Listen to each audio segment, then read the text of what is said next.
Welcome back to Nightly Nonsense, where we make some sense out of the nonsense. Last night we talked about what's at the core of nonsense, right? What's at the core of nonsense? Are you looking at things and just trying to figure out, why do I feel this way? Why is this happening? How come I'm really, really, really anxious about this? How come I'm angry about this? How come I'm drawn to this? How come I'm passionate about this? What's at the core of all of this stuff? That's how we start making sense out of the nonsense. You know that God is passionate about you. He loves you. He loves everything about you, who you are created to be. What he does not love is the sin, right, that is trying to destroy everything about you, make you unrecognizable to him. Right? This is not who I created. This is not what I created you to be.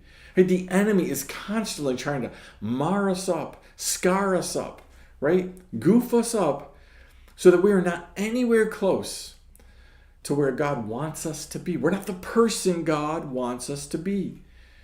He wants all of this nonsense around us to create this smoke screen so that people can't get to the real us. God wants to sift through the nonsense, break it all up, and make you who he created you to be.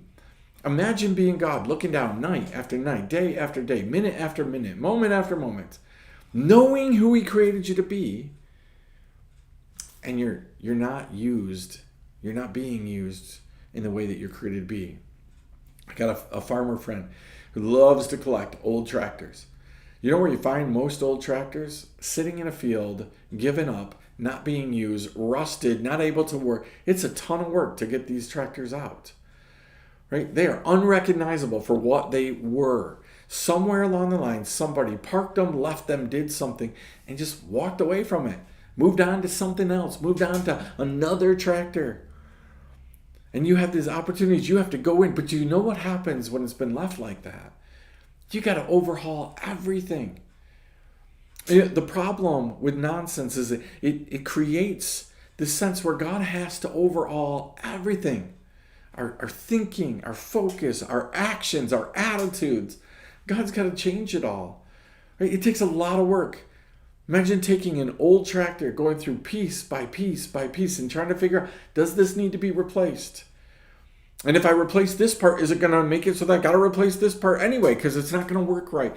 God, when we let all this nonsense affect us, then God has to go through, and the process can be long, right? It can be tenuous, where God has to go through and say, got to replace this, got to replace this, got to replace this, right? If you'd responded here, if you hadn't gone down this road, right, and you wouldn't have to do all this stuff.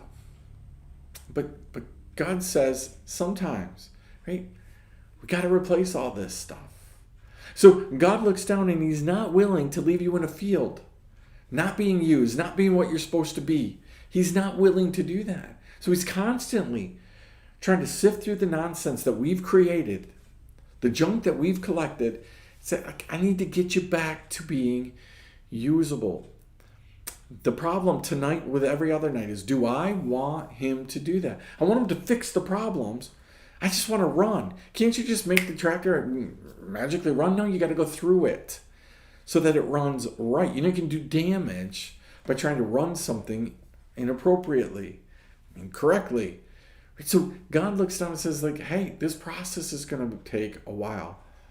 Are you willing to go through the process of God making some sense out of your nonsense? If you just want him to fix it instantly, you don't have to go through the process.